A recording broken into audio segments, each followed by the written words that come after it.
Hello, beautiful friends. I was about to start working out, and this message wants to come through for you guys. So, this is about dropping the me and being free.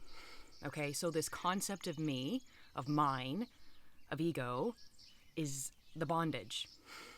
And as soon as you drop this belief of me, you're free. You're free. So, we're recognizing the more we kneel to presence, the more we turn to face presence and we fall in love with it and we're grateful for it, we see that the personal identity is illusory. The personal identity is imagined. It's a thought we keep impregnating with belief every day. Identity is just a story we keep saying over and over and over again. And if you sit long enough and you inquire, you will see this too. So please don't just take this video and run off with your day unconsciously. Inquire really, who is this person? Who am I?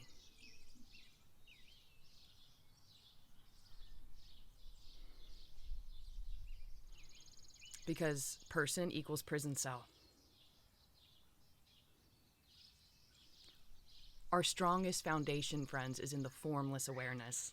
Okay? It's opposite.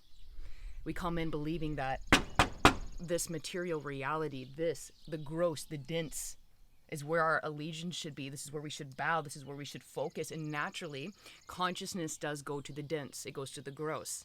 You see? And this is why we must master and discipline ourselves into the subtlety of consciousness, presence, pure awareness. Okay? At the end of the day, we just can't be lazy. I'm not going to sugarcoat it.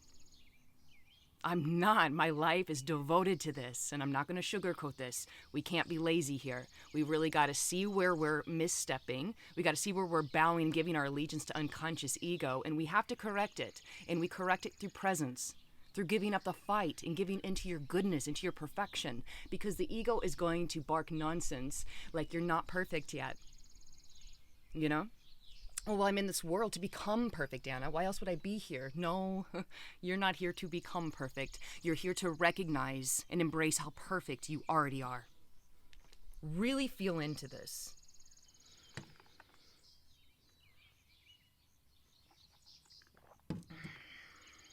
If you're a person, you're imperfect. Because it's transient. It's form. It's ebbing and flowing. It's constantly changing. Yeah? But pure awareness does not change. It was never born and it cannot die. It cannot be manipulated. You can't create it. You cannot create this peace, this presence, this kingdom I speak of and speak from. You don't create it. You don't create heaven. You uncover it. You unveil it. You recognize it.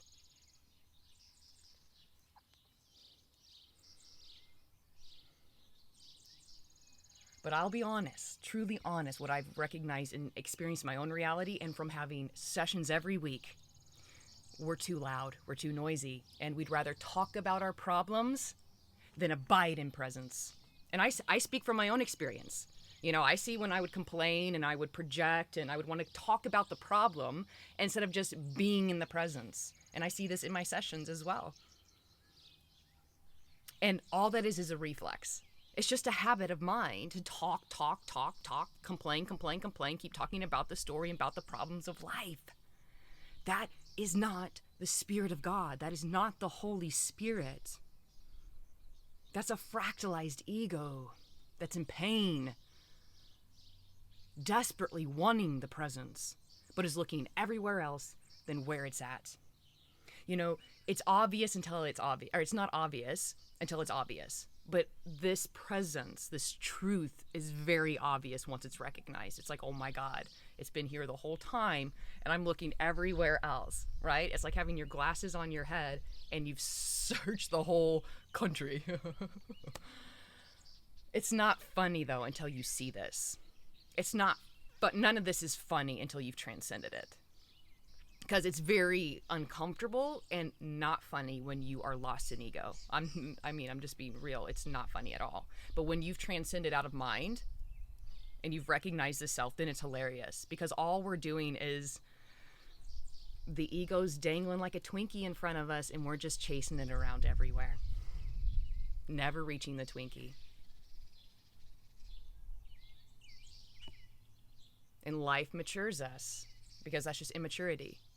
We mature in consciousness, and we recognize, my God, I'm not going anywhere. Time is an illusion. If truth is here, it's here now. If truth exists, it's here now. That's what I meant to say. Because it can't be changed or manipulated. The truth is now as it was 1,000 years ago. Okay, so the body, form, these are add-ons, but it's not the pure self. The pure self can't be an object. The pure self can't be perceived, because it's the perceiver. And you can't know the true self. It's the knower. This is why I say you can only intuitively recognize the true self. How else do you recognize something that's formless? Only the self can recognize self. Only God can recognize God. Only presence can recognize presence. And that's why when you get to what's the words? When you're stabilized in the self, beings can come into your presence, and you automatically know if they've had the recognition or not, if they're stabilized in presence or not, if they're coming from mind or not. You instantly know. Mind has an odor. Ego has an odor. It has a very distinct frequency and state of consciousness and energy to it. Presence has its own unique flavor and frequency to it. And when you know who you are, you detect these very quickly. Distortion arises, you instantly know it.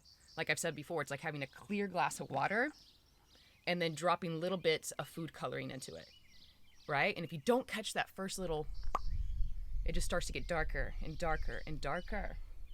This is the pure awareness. Pure. It's always pure, okay? You can't actually taint it, right? So we have this experience of like, oh, I'm covering that presence. I don't feel presence. I'm being tainted by presence. Or not, sorry, I'm being tainted by my mind.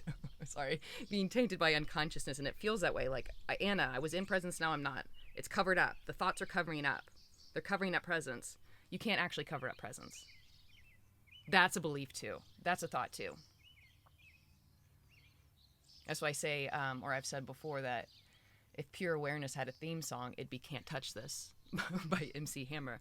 It can't be affected. Because it was not born. Only form can be affected.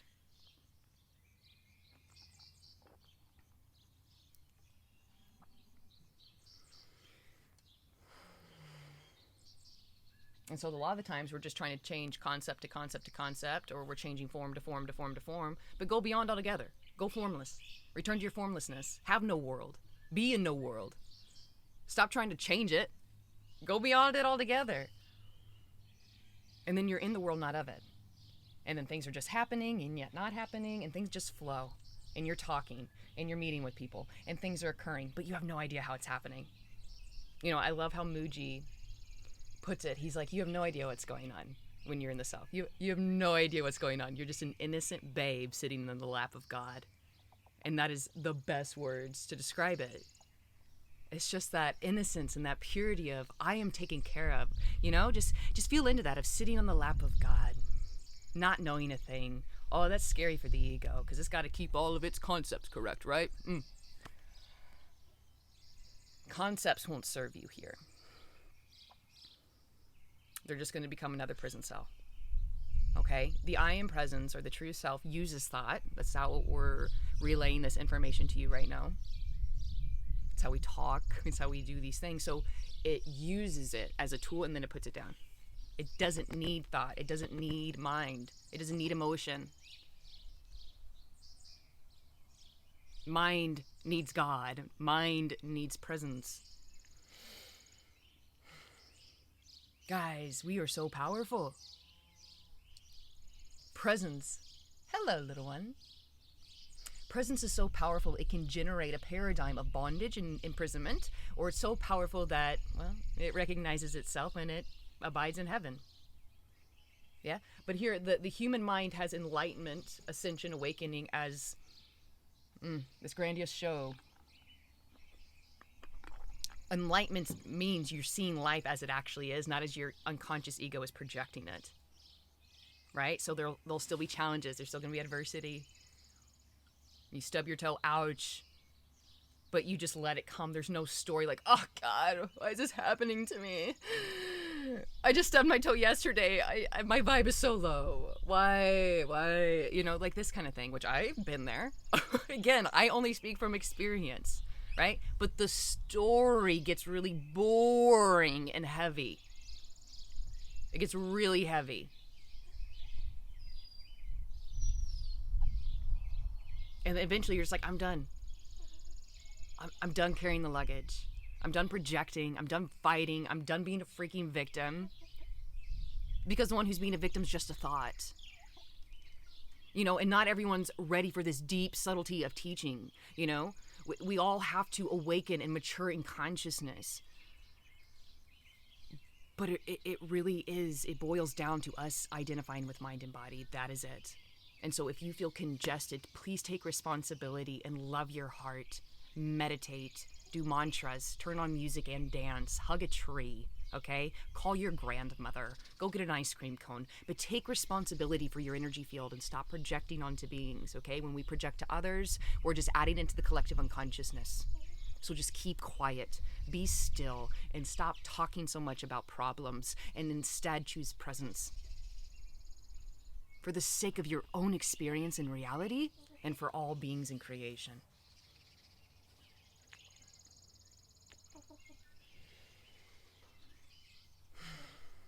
If this was your last week to live, if you knew you were going to leave this body in 7 days, 7 days, that's all you have left to recognize the self, to recognize presence, to live, how would you live? How would you be? How would you behave?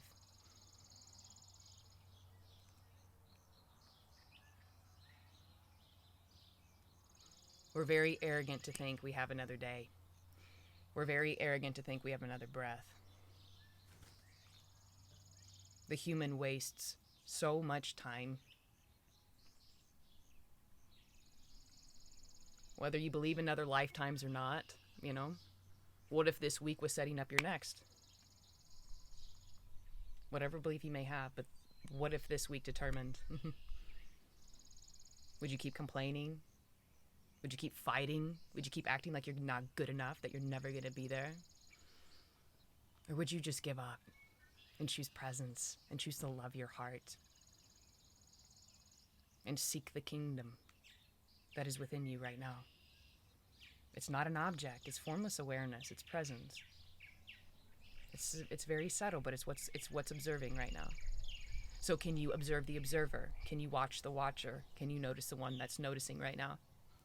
Can you rest your attention on attention?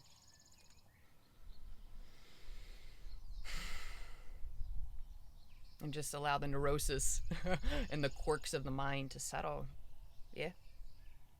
Because when you rest attention on attention, you're choosing God. You're choosing a higher power. You're choosing a higher state of consciousness. Be wise and abandon this world. Be wise and abandon your mind. Not in the sense of you're not engaging with anything, but I mean, really see what this is. Really see that all of this comes and goes. It doesn't last. The only thing that lasts is the light of God. It is presence. Find that within you. As if this was your last week. Not as in like a fear, but just noticing like we're really arrogant to think we have so much time. There is only this. There is only this moment. There is only now.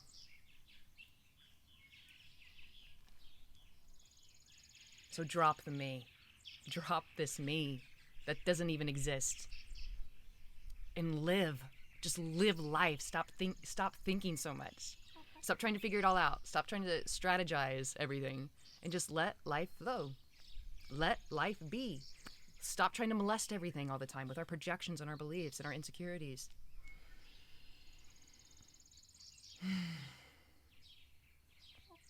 Presence is naturally harmonious. The self is naturally in harmony. You just have to recognize this. Get out of your head. Off with your head. off with your head. All right. All right. Well, I'm going to skedoodle.